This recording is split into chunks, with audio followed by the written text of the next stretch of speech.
Hello, everyone. Coming up, Haunted Mansion turns 50 years old.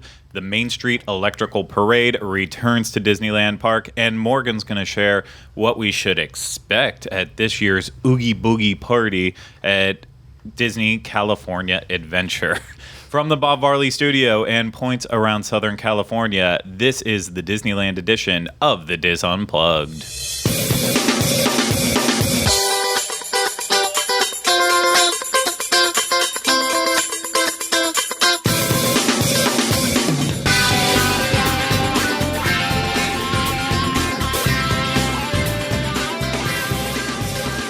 This is episode 779 of the Diz Unplugged Disneyland edition for the week of August 14th, 2019.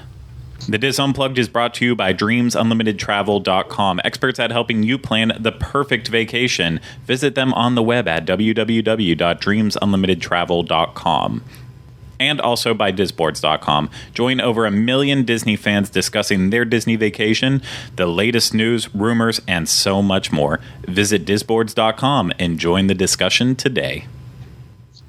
Hello, everyone. Welcome to this week's episode of the Diz Unplugged Disneyland edition. I am your host, Craig Williams, and today I am joined alongside by my co-host, Rhino Clavin. Hello. And then back on the controls, we have Corey Fiascanaro. Hey, guys.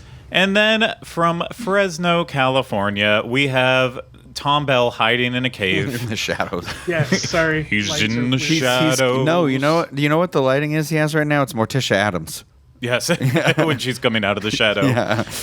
Gomez. It's all good. It's going to be fine. I know it's going to brighten up Tom. And then, of course, the undisclosed beach/highway location in Southern California, Morgan Lamone.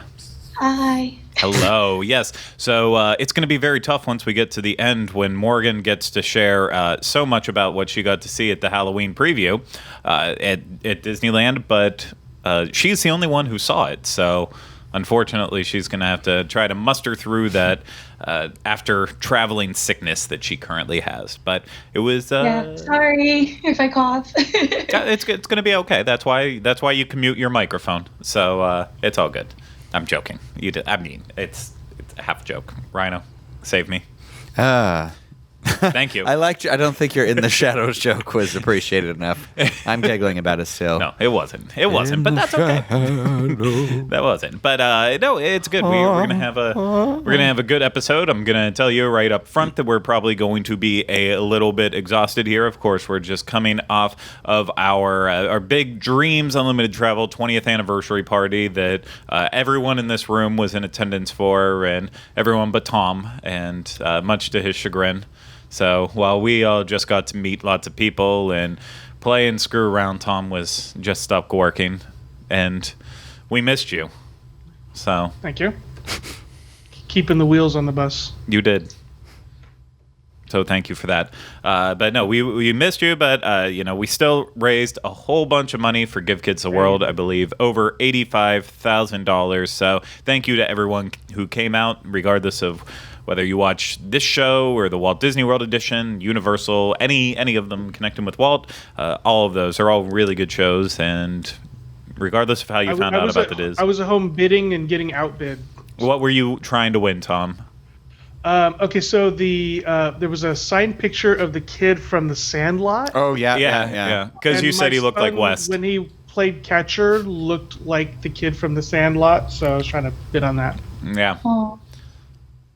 I would also like to mention, piggybacking on what Craig was just saying with Give Kids the World, if you weren't able to donate during our event, but you wanted to, you can text DREAMS20 to 44321 and make, I'm pretty sure you can make any sort of donation, but what we're right now kind of doing is called the Power at 10. So we're asking, 10 people each to tell 10 of their friends to donate $10 to help us reach our goal of raising $1 million for Give Kids the World. So, again, that's DREAMS20 to 44321. Thank you for remembering that, because I forgot that. And I apologize, but last week, of course, after I adamantly said that we were going to still have an episode, we did not have an episode. And that's what happens when your boss tells you there will be no episodes. And then things get stern. So I apologize for that, but we've got a fun one today, I believe, that will make up for our lack of a show last week. We got a humdoozer of a show next week because we're going to have to get in that. A what? A humdoozer. I think it's humdinger. No. Is a humdoozer a Fraggle? Hey, no, it's not. It's just a Craigism. So we got a humdoozer of a show because, of course, we're going to have to look at what's coming up with the D23 Expo, some of the announcements we think they might make in terms of Disneyland. I probably won't even do any of that, but we will still have an episode for you next week, and then we have to figure out the week after that because then we return on a Monday, and Galaxy's Edge starts to get into full Tuesday, swing. Yeah. But here's the thing about that week, though. We're going to give you like a ton of extra shows while we're at D23, right? Yeah, we're going to be doing. Rhino, you're right. See, so you're welcome. We giveth and we taketh away. So. Yes, that is true. So, with that being said, anyone else? Does anyone have? I guess I didn't even open up the floor for housekeeping, but does anyone have any housekeeping? I do, if that's okay. I just want to say thank you to everybody that came up with me. Like, I'm still a pretty new member of the Diz team, so thank you for coming up to me and talking with me. And then a few of you I got to ride some rides with, so I just want to say thank you. It meant so much to me. Excellent. And we'll get to yours, Tom. I just want to make sure that Corey nor the fool to my left has anything to say. No. Nope. Okay.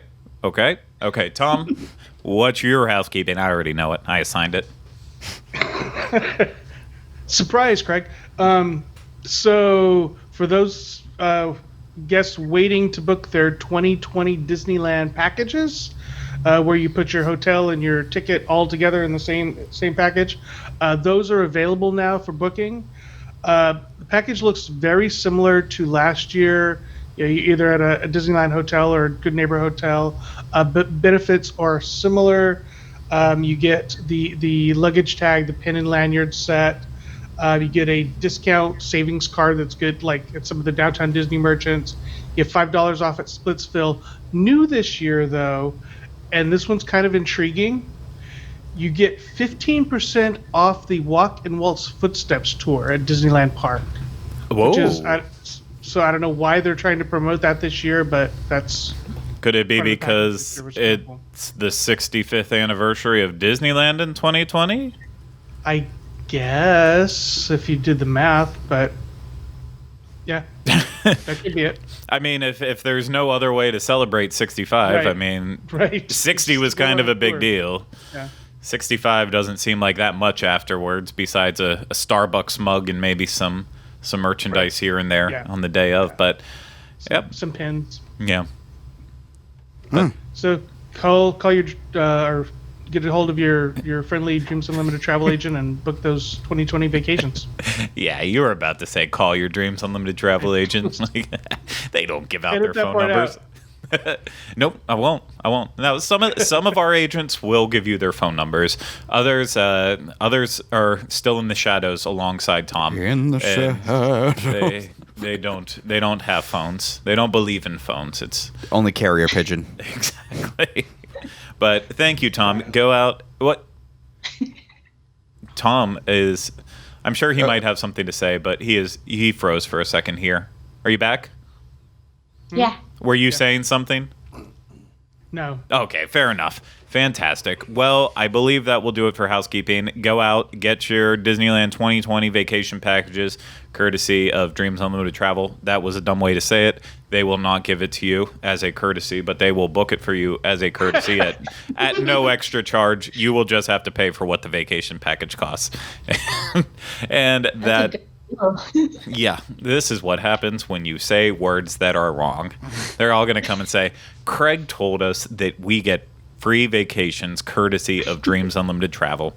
That's not correct. But let's move on from that and let's get into kind of the stuff that is happening. We're gonna kind of blend this week and what happened this past week as well as what happened the week before, because obviously we didn't have that show. And the first one, I'm gonna have Rhino talk about it because I would say he's our resident largest Marvel fan in the room. Physically, yes. What do you mean by that? He will act like he likes Marvel more than you, even though he may not. No. I was But talking about the largest, but okay. I mean, no. I'm definitely the largest. Stature, weight, everything combined. But anyways, Ding ding. who was it? It was Nobody heard Morgan. that. No one heard it. You did It not. was me. I'm sorry. You did not, ladies and gentlemen out there. You did not get a text message. It was just Morgan. Moving on. Okay, Rhino, talk. Hey, talk. Alexa. Oh, no. Okay, what are these limited time offerings at California Adventure? Well, Marvel is celebrating its 80th birthday on August 31st of this month, and to celebrate, there's going to be some special offerings, like you just said, at California Adventure, and some of those we're going to have to do. We're going to try and sneak maybe if we can for D23, because one that I'm excited for is Guardians of the Galaxy Mission Breakout from the 25th through the 31st of August. If you are a Disneyland Resort pass holder, you'll be able to experience the attraction for an extra hour after park closing each night, plus take home a special lithograph. I'm there for the lithograph. So That's wild. I mean, I love the ride. When do you get anything free? I know. Well, especially a lithograph. I feel like it's pretty nice. I don't know, right? It could be. And then there's some special treats. Some of these you've seen maybe before, and those will be from the 23rd through September 2nd. You can at Studio Catering, you can get the Fanta Orange Freeze with the blue cream that used to be the Milano. At Hollywood Lounge, you can get the Be Brave, Be Blue cocktail with vodka and blue raspberry lemonade. At Award Wieners, you can get the superhero-inspired cinnamon sugar dusted funnel cake fries with maple glazed crumbled bacon and chocolate cookie crumbles. Oh, so much goodness. And then at the Collector's Warehouse, there's going to be some commemorative merchandise that is actually already out. So you might have seen some people wearing that. Some T-shirts and headwear. And then Mickey and such will be in their Marvel costume, or not costumes, but their Marvel wear. They're inspired. Yeah. They're each inspired by characters, which we talked about during the Marvel after. They're cosplaying, technically. Yes. Yeah. So, Marvel After. It was Marvel After Hours, Marvels, whatever it's called. Marvel After Dark. Yeah, I saw a picture of Goofy wearing his Iron Man shirt the other day, so I was like, oh. I met him. What? I did. You know him? I met him and I know him. I know him. My favorite is when Chip and Dale are doing Thor and Loki. I think it's the cutest thing ever. Yeah, I really need to see that in real life. So He loves I love Chip basically everything except for Daisy. So Yeah. I really do. Well, and Minnie. Let's not kid ourselves either. But yeah, you can also go over there. There's a fun photo backdrop where you can put yourself inside of a comic book. That's going now through the 2nd. And then at Animation Academy on select days, you can learn to draw some of your favorite superheroes. I think that'll be cool. That's on the 10th, 17th, 24th, 30th, 31st, and the 1st. And then on the actual anniversary date on the 31st, you'll get a commemorative button as you enter California Adventure, obviously while supplies last. And I do not care for Spider-Man's new costume at the park. It is supposed to be the homecoming costume, but the blue is not the right color, so it stresses me out. But you can meet the huge people. You can do the Guardians of the Galaxy dance party, Captain Marvel, Spider-Man, and Captain America and such over there. So fun little time there. But we'll have if you're going to D23, that's around that same time offerings. Yeah, right at the end. Yeah, right at the end of that. So the 25th, I think, is the Sunday. That's the final day. Yes. Yeah. So. And Cool. so you might be able to sneak in a little. What? Morgan, have you heard it called the Hollywood Lounge before? Yeah, the one that's right near Monsters Inc. Yeah. Yeah. Okay, all right. It's on the app as Hollywood Lounge when you order. I thought that was Studio But there's no sign of it saying Hollywood Lounge. So it was confusing for me. I had a mobile order issue. That's the only reason I know that. What is Studio Catering Company? The truck? The truck. Yeah. Oh, okay. I see. I thought they were all the same thing. So, I was just going to ask a question. I have forgotten said question. Oh, now I have remembered said question. And here is that question. What with the annual pass holder being able to ride Mission Breakout for an extra hour after the park closes, do you think that's going to be a thing you're going to have to reserve, or do you think you just kind of go in and show your pass and they're going to let you in the park? Well, you probably have to be in the park already. Mm-hmm. I don't. You mean like as in every day you have to try to show up and get a reservation slot, like a somewhat fast pass for it? I think you're overthinking it. I don't think that many people are gonna like stick around every single night to ride this just in celebration. I'll go find out. Yeah, I'm just curious because I want to know also if they're going to be distributing that lithograph all day or if it's just you get it when you've ridden in that hour after closing. I would assume only in that hour. That's what I'm saying. That's what I need to know. All the day guests are out of it, and then go from there. Okay. We'll see. You'll see us out there. I'm going to try and get it. I want it. He is. He will. He won't. We don't know.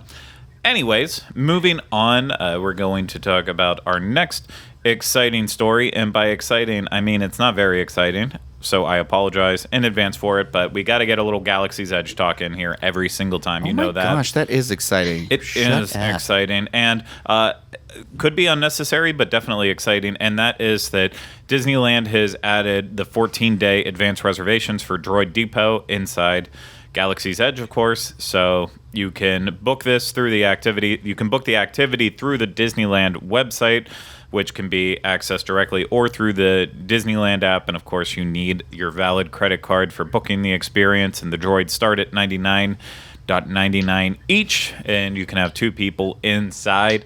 Is this something that really needed to happen? I know it just keeps it all in line, but yeah. No, like as of now, like you can just walk right up to it. Like, oh, I don't know how it's going to be with blackout dates coming. I was going to say, what happens on Monday when, so like from my perspective, I think that they'll sell more droids if they have the reservation system, because if people have to sign up to go make the droid, then it's kind of in their head. They're kind of committed to the point where they're like, okay, I'm definitely going to go buy this droid. But I can see a lot of people going to the park thinking like, I might want to make a droid, and then walking by and seeing any sort of crowd and being like, I don't need to do it today. But if you commit yourself to a time slot, you're probably going to go and get it done. Yeah. Yeah, no, I mean, and I even like the idea of that if I was vacationing out and I was even just a little bit nervous about there being crowds, or I needed to do it at like a specific time period, and I just wanted to have it set in stone. I guess there is the peace of mind and knowing that I don't have to worry and that I have that reservation, but it seems unnecessary. But then again, like our Disneylanders just said, let's see what happens come everything being lifted and the madness begins. Just like the madness awakens, I guess, is what you could say. No, that's not what you say? Okay. Is it 2 weeks out for Cantina too? Is that what it is? 14 days for 14 days the for experiences. Both? Okay. Interesting. Yeah, well, but they're talking about extending it to 60 at some point, but I don't know if it's gotten there yet. Yeah. Yep. So that is your Galaxy's Edge news. We'll keep that quick and sweet there and move along. And we're going to move along to the next thing, and that's about Haunted Mansion's 50th birthday. So not a lot of excitement to talk about in regards to the birthday for me personally, because I wasn't there, but there was a slew of merchandise released, including a very interesting collectible bucket set. So Morgan hightailed it from Orlando to California just so she could try to pick all this stuff up. So can you talk about it for us? Yeah, so there's the 3 hitchhiking ghosts, and each of them are a different little food element. So one of them is a popcorn holder. I wouldn't call it a bucket because it's just the regular $5 popcorn carton, and you can just slide it into the little holder. The next one is Ezra, I think his name is, and it's a sipper. You don't have to put your drink in it. You can always get your drink on the side if you don't want to like dirty it or anything. And then the last one is like a dessert holder. And you could put like beignets in it. Or you can also go to, I think it was the Royal Veranda, and you can get the fritters in it. And the fritters are really good, by the way. That was like my favorite the Haunted Mansion thing that they tried or came out with. I would also like to mention there were a ton of pin releases for this event. And honestly, like this month probably has been one of, if not the craziest month for pin releases that I've seen. with all the events combined, fairy tales out here in Florida. The Haunted Mansion 50th in Disneyland and Disney World had something too. The Disneyland pin releases, though, were crazy. And I wasn't there either, but I did have a friend do some pickups for me, so I'm going to be getting some of those too. Also, one more merchandise that is at the exit of Haunted Mansion is these little jars, and they're decorated, and they have a little plaque on the outside, and it has a really pretty Haunted Mansion logo 50th on the top. And then if you press it, there's a light. There's a light that shines of the ghost in there, so you're taking a spirit home with you. And the jars are really cool, but the second I picked it up, I'm like, oh, it's not a heavy glass jar. It's definitely plastic. And then I asked how much it was for, and it was $60. Ooh, yikes. Yeah. I was like, 20 I think would have been appropriate pricing. There is one that's annual pass holder exclusive, but they have the Tightrope Girl, they have the Hatbox Ghost is one, they have the Bride, so it's all those iconic Haunted Mansion characters. I think the idea is really cool and it looks really cool, but the fact that it's plastic and doesn't really do much. Well, other than a light and voices, I don't think it's worth $60, but definitely at least go look at it if you're in Disneyland. It's magical plastic though, and that's what contains the soul. So $60 is a small price to pay for someone's soul. So the popcorn buckets, I'm sorry if you said it, but you have to go to 3 different locations to get them all, or when you go to one location, you can get all 3? Yeah, there's one look. The Royal Veranda has both the sipper and the dessert one, and then the popcorn one, you have to go to the popcorn stand. Okay. And some spots only have one of each, so it's a little bit of a hunt, but really cool. Also, there's a really cool wedding cake at the French Market, and it looks all bloody and stuff. It's pretty cool and pretty good too, because it's supposed to be the bride. Hatchwife, whatever her name is. Sorry, I can't remember right now. Constance.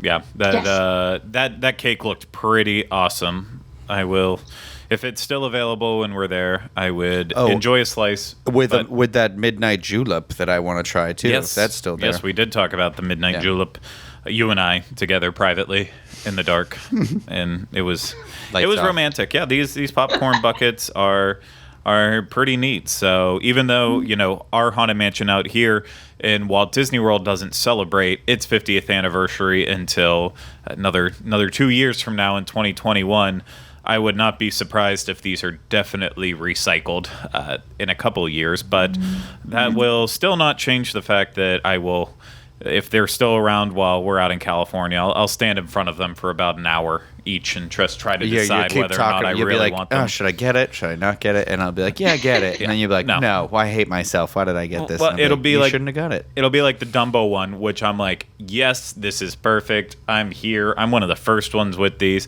Don't see anything posted about them being in Walt Disney World. It's mine. And then the next day, it's oh, they're all available at Disney Springs. I'm like, okay, so what you're telling me is I now have to haul back this plastic that is very difficult to transport with my amount of luggage, and then it's also available at the most convenient place you can get it at Walt Disney World. So we'll see if I'll get them, but they're really neat. So nice way to celebrate the 50th anniversary of it. So I am excited about that. And speaking of classics that are important and have returned, Main Street Electrical Parade is now rolling back. It's been, since August 2nd that was when it started rolling around, so we just haven't been back to talk about it for a while. And Morgan, I'm not going to stress your throat out too much on this one because I know that you're struggling here with it, but basically I'll just ask the question. Was there anything that seemed changed or updated with it, or is it just the same parade that we know and love? Same parade, and the first night it came out, I watched both parades, and I was just like, I'm already over the song. Yeah. It's just so repetitive. But it was nice to have it back. Actually, the first day it came out, one of the bugs towards the beginning broke down, barely out of the Small World wall, and so they had to stop for a little bit. Nice. So that was interesting. But they fixed it, and it continued on, so it was really exciting. But yeah. Yeah, I still have to work on your video that you uploaded. It's it's been a busy week, but yeah. Oh, yeah. No, it's Totally. it is cool that it is back, and kind of in celebration of it being back. You might remember back on the birthday of Disneyland on July 17th, we had Michael Bowling come on this show virtually via a pre-recorded video to talk about the birthday, Disneyland's birthday, and now he decided that he would also like to share a little bit about Main Street Electrical Parade. So we already recorded a nice little video of him discussing Main Street Electrical Parade, and if you don't remember who Michael Bowling is, of course he is the host of Connecting with Walt, which I am his co-host on that, and he is one of the Disneyland Legacy team members, Disneyland Edition Legacy team members. So it's really awesome. So we're going to go ahead and show you that video now.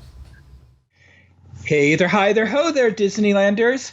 Well, today we're talking about Disneyland's Main Street Electrical Parade, and I am dressed for it. This is the shirt that my whole family got these shirts when it glowed away its first time. So we're going to talk about a little bit about the history of, for many of us, is our very favorite parade at Disneyland, the Main Street Electrical Parade. So settle in on the curb with your bucket of popcorn and let's go. Now, since the opening day of Disneyland, parades have been a tradition at Disneyland and, all Disney theme parks. One of the most beloved of all Disneyland parades is the Main Street Electrical Parade. When it first rolled down Main Street on June 17th, 1972, no one had ever seen anything like it. It was an entertainment spectacle combining music and technology in a way that left guests staring in awe. Today's Disneylanders may find it hard to believe that the idea for the Main Street Electrical Parade started with the need to keep guests in the park past sundown. Another reason was to lift the spirits of Disneyland cast members. Why? Well, because they were feeling neglected because of all the company's attention the last few years had been to the construction and opening of Walt Disney World in 1971. Card Walker, who's the president of the Walt Disney Company, saw the success of the electrical water pageant at Walt Disney World, and he decided that a similar nighttime event at Disneyland would be the answer to these two problems. But Dick Nunes, who is the executive vice president of Walt Disney World and Disneyland, felt the nighttime project for the park was unnecessary because the Country Bear Jamboree would be opening in 1972. Despite Dick's feelings, Card moved forward and assigned the project to Director of Entertainment Bob Janey and Project Director Ron Mitzger. It was Ron's idea to capitalize on the popularity of the electrical water pageant and create a West Coast version, but instead of being on water, Ron and Bob put wheels to the idea and created the Main Street Electrical Parade for Disneyland.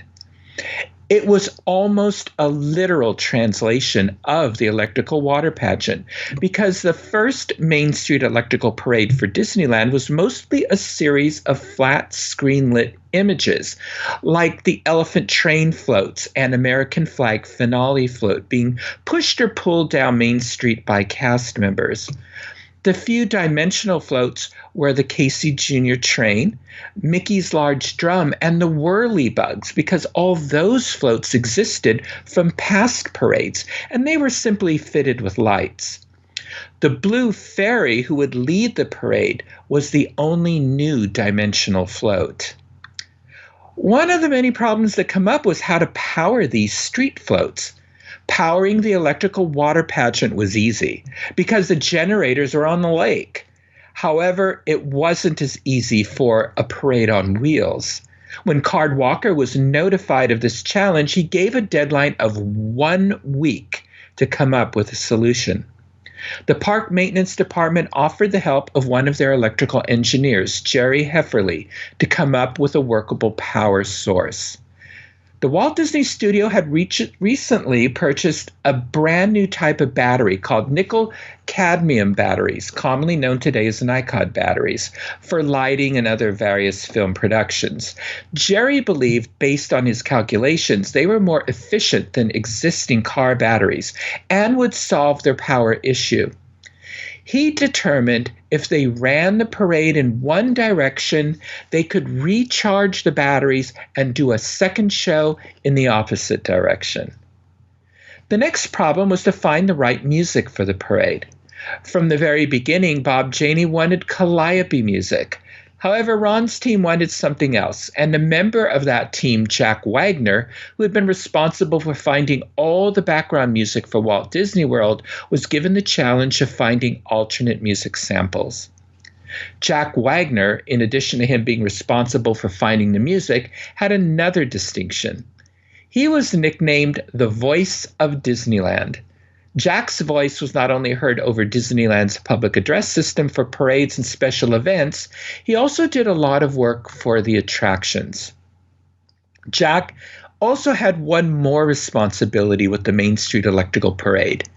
He provided the very famous announcement for the original Disneyland Main Street Electrical Parade. In a vocoded voice, it was Jack who said, "Ladies and gentlemen, boys and girls, Disneyland proudly presents our spectacular festival pageant of nighttime magic and imagination in thousands of sparkling lights and electrosynthomagnetic musical sounds, the Main Street Electrical Parade." And I bet you all heard that in exactly the way it sounds in the parade. After the parade concludes, you hear Jack's one final announcement before the closing electric fanfare: Disneyland's Main Street Electrical Parade.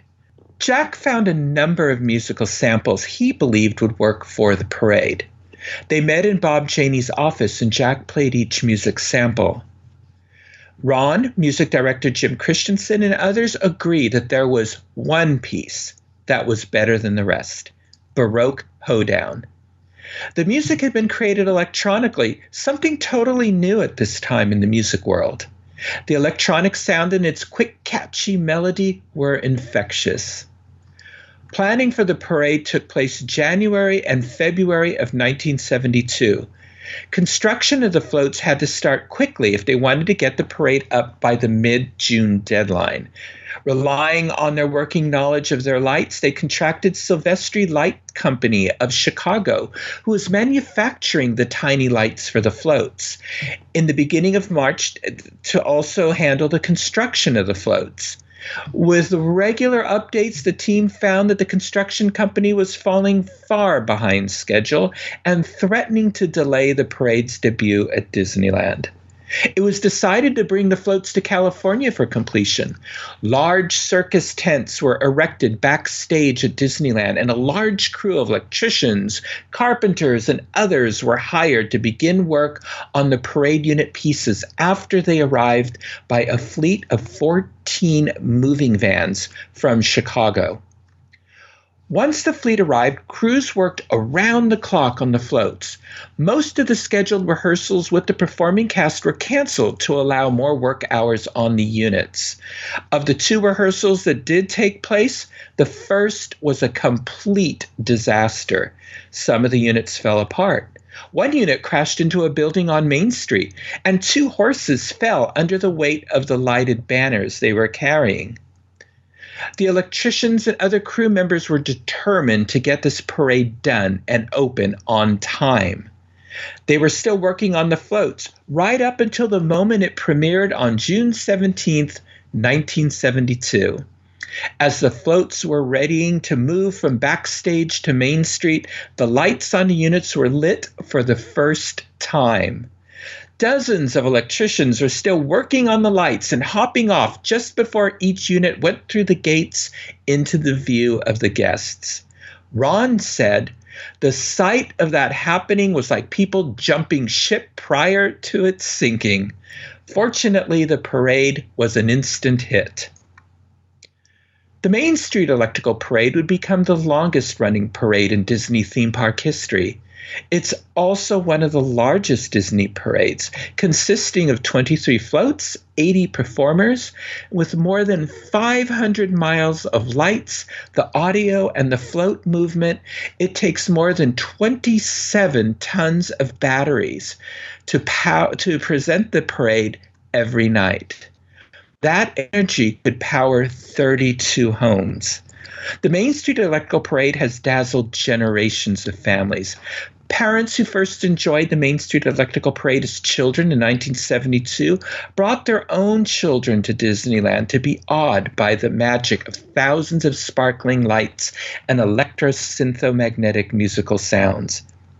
If you'd like to learn more about the Main Street Electrical Parade, you may enjoy episode 107 of the Connecting with Walt podcast, in which Craig and I talk about the parade's creation and its history through the decades. Until next time, be magical. And we are back. Thank you so much, Michael. Of course, you can always hear the dulcet tones of Michael Bowling on Connecting with Walt every Friday. And hopefully this will be the second, well, this is the second video, but not the last one. And already started talking with Mary Jo and Nancy about how we can get them involved in that way too. Well, they were out here, so we're getting the plans all in place with that. It's all coming together, so just stay tuned to all of that. But we're going to move on to kind of our last big discussion here that's going to kind of wrap up all of the show, and that is, if I don't bring up photos on my computer by accident, that is the Halloween celebrations happening at Disney California Adventure, specifically with the Oogie Boogie Bash at Disney California Adventure. And the first thing I'm going to say up front with that is, now that we know there are a couple dates sold out for it, so tickets are starting to go. Tom's saying 4 dates. So Tom, this morning there's one more. Yeah. Which is the one this morning now? September 19th is sold out. Okay, so that means we have September 19th, September 26th, September 29th, and October 31st, also known as Halloween. Oh, Hallows Eve. Yeah, Hallows Eve. Spooky. Those are all your sold out dates for it. And of course, the party kicks off on September 17th and will be held on select nights all throughout the Halloween season. And some of the big things coming back for it include the Frightfully Fun Parade, but then there's going to be some interesting trick-or-treat trails, dance parties, Villainous, the New World of Color show that's exclusive to the party, and of course other fun scares, hijinks, and more. And lucky for us, we sent our own Morgan Lamone of this show, who's currently standing on hold, hopefully drinking hot tea with honey or something in the background, trying to get those pipes warmed up here. She was able to attend a media event in celebration and kind of pointing towards, why are you coughing? Because I just said it? No. That's why you're coughing? That's why you're coughing? Yeah. Okay, everyone just cough right now. Let's just all get it out. Okay? We're all good? We're all good? Okay. Okay, so Morgan had the chance to attend a media event where she kind of got a preview, a little look at some of the stuff that was to come. I know Tom will be able to chime in too, because Tom was working correspondence on that, helping to get stuff all put together. So I think I have to start with the one thing that I was most excited about this event in general, and that is the New World of Color show that's going to be debuting, Villainous, and it's featuring a brand new original character for this show. And Morgan, you got a little bit of a sneak peek of the show, and I thought I kind of got a good impression from you when we briefly mentioned it, but then I had one other friend say that she wasn't quite impressed. But kind of talk to us about what you saw, what to expect. Okay, so I'll say first things first. We got to see the whole thing, but it wasn't done yet. So I'll save my final opinions till later, because some of it was a little weird. I hope that they'll work out those kinks, but it was really, really cool. sorry, voice. It was about 20 minutes long. It was quite a long show, and then to be standing there for a bit was, so just be prepared to do that. So it features this new character called Shelley Marine, which is based after Mary Shelley, who was the creator of Frankenstein, so that's a little play on words.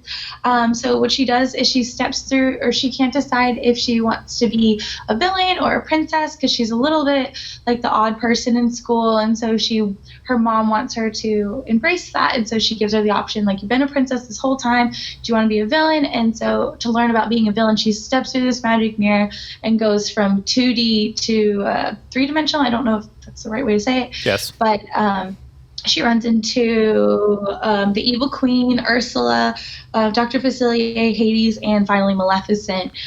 It's a really, really cool show. All of the characters start off in kind of like, the villains, I should say, start in this kind of like smoky, wispy kind of way, and then kind of go into their movie animated versions, and they're talking to her and meeting with her.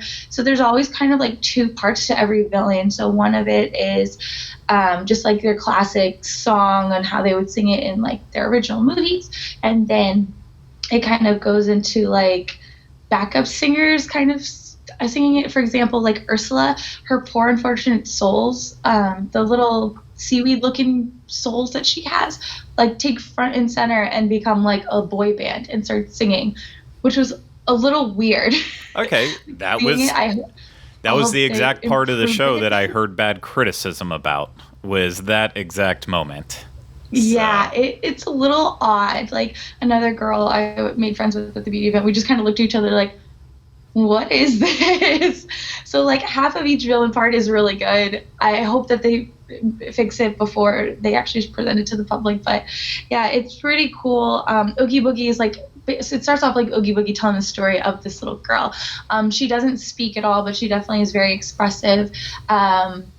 And yeah, let me see if there's anything else. Also at the end, all the Disney villains kind of have like a quick little cameo of them kind of cycling through the end. Some that we like haven't seen in a long time, or I can't remember at the moment which ones are there, but it was like not just like the main Disney villains. It was like just a bunch of like obscure ones as well. So yeah, I think I'll have to say my final opinion of it till the very, very end, or when I see it. So yeah, it was interesting, that one. Yeah, that's what's making me nervous about it, is that with the party, it lasts from 7 to midnight? Is that how it's going with that? 8 o'clock to midnight? I think it starts at 6, but I don't know if that's 6. When it like opens, and then you get to hang out till the park closes. But I could be wrong on that. Yeah, I apologize with that. Like, I know party begins at 6 p.m. 6 p.m. till lasting until we don't have that on there. I'm assuming midnight, 11 o'clock, somewhere around in that section. I don't have it on my notes. It's fine. But so just taking the time with that, it's a 20-minute show. Like you said, you definitely have, if you want that good spot, you're probably going to have to wait around even longer on it, so that could tie up a big chunk of party time right there for this show. Mm-hmm. So to me it's important that if you're going to dedicate that much time to this show, then it needs to be a stellar production. But we'll have to see on that. Frightfully Fun Parade.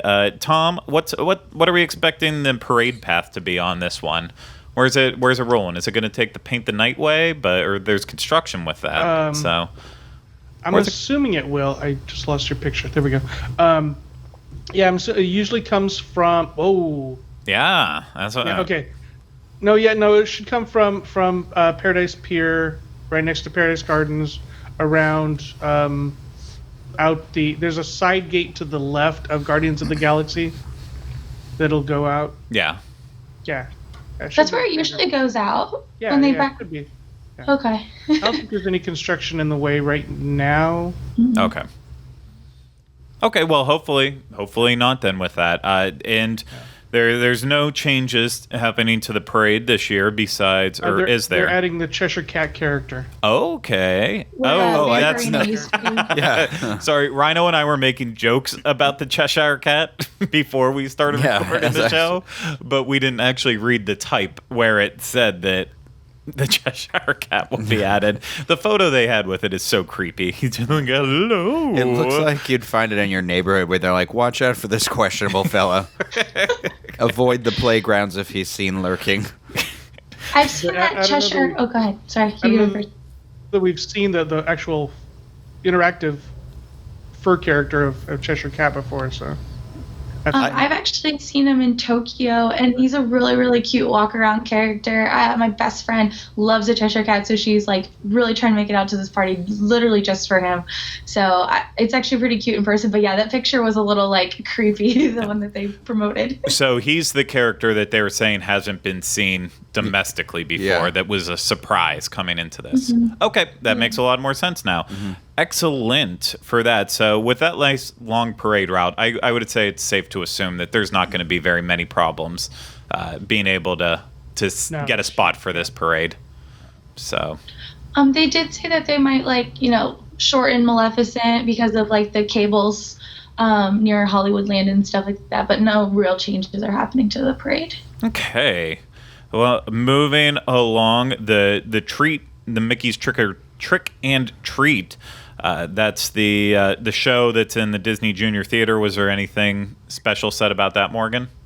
Nothing too special. It's definitely for little kids. From the concept art that they showed, the Fab Five are in different Halloween costumes. Like Minnie's not in like her little witch costume, and they're in different costumes. I think Donald Duck is a werewolf, which I think is perfect for him. But yeah, nothing too special about that one. And then Descendants, nothing new since we've talked about it, announced it the first time? No. I'm wondering if they're going to alter it a little bit because of the Cameron voice is passing or not. Maybe. Just because I know the characters were supposed to make a cameo. That's why I'm just curious. It could very well happen.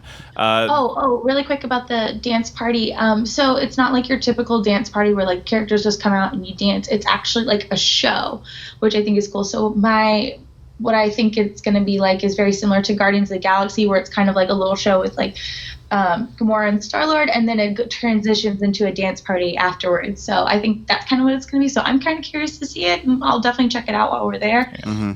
But I thought that was really interesting. It's not just like dancing constantly, Oh, yeah. Rhino's going to have to get his dance on. Oh, I see that they're selling the costumes for those characters at World of Disney, so... Okay. You got to get in on that. So, Villains Grove, that's happening in Redwood Creek Challenge Trail. Did you get any new information on that?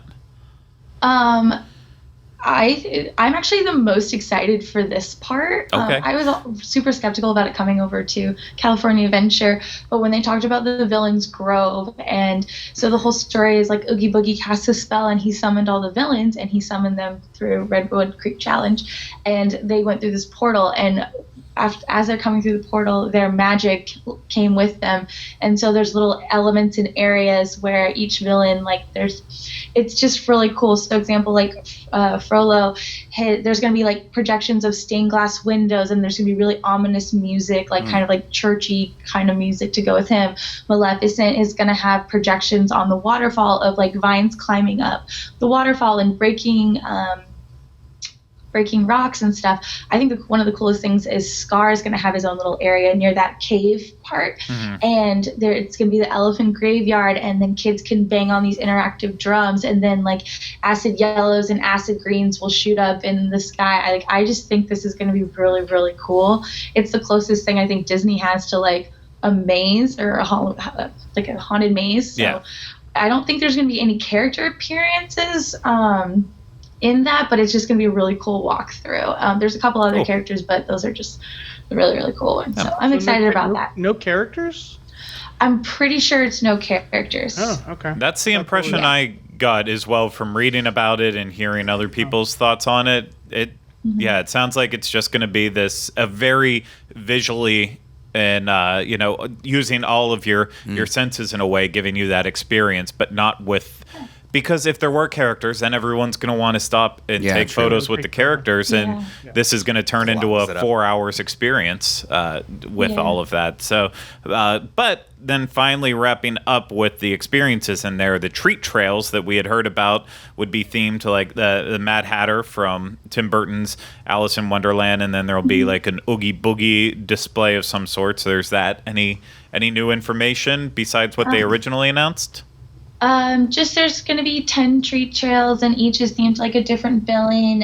So it'll be like Oogie Boogie, Maleficent, the Queen, and I believe that the characters will be there, but it's not like your typical meet and greet line. I feel like they're going to be like on this podium interacting with random guests that they choose to, which I think is sometimes an even cooler experience because like you're kind of a part of every little thing. Kind of similar, like I wasn't there for your villains nights that you guys had, but like they were on like the train station, like kind of talking to random guests. Like I think it's gonna be similar to that kind of experience. Yeah, and then at our Halloween party, we have Madame Carlotta, who sits outside of the Haunted Mansion, just sits on a bench and talks to people as you go by. So, or the scarecrows in Frontierland Halloween party. Yeah, all of those. So, which I like those. It's you always want to get picked, but at the same time, you can still enjoy it even if you're not the one being directly interacted to. There's a scarecrow who's up on his perch in Frontierland. I didn't see that the one time I went to a party. That's cool. Yeah. Yeah. He heckled me, actually. I remember it. It was wonderful. Nice. I deserved it. But no, that's really cool for that. And so I'm just going to, before we wrap up here completely, Morgan, I'm just going to move on to one last thing. And that was there any specific food or merchandise that you got to see at the preview that you think is going to be like the must-have, the must-eat, the must-drink? There was some pretty cool stuff. We did get to try their funnel cake fries, and those were good. Those are pretty good. Sorry, it was like 2 weeks ago, and I can't remember the food necessarily. But some of the merchandise is already being sold at the Nightmare Before Christmas store in New Orleans Square. So the special ears for Halloween and stuff. There's like a Jack and Oogie Boogie one with 0 on the back, and then there's a Sally one that are already being sold. So if you wanted to get those ahead of time, definitely go check those out. Well, I'm just excited that we will be able to actually drink at a Halloween party for the first time ever in Disney I hope history. they have some fun adult libations for the occasion. I hope so, too. I'm here for the booze. No.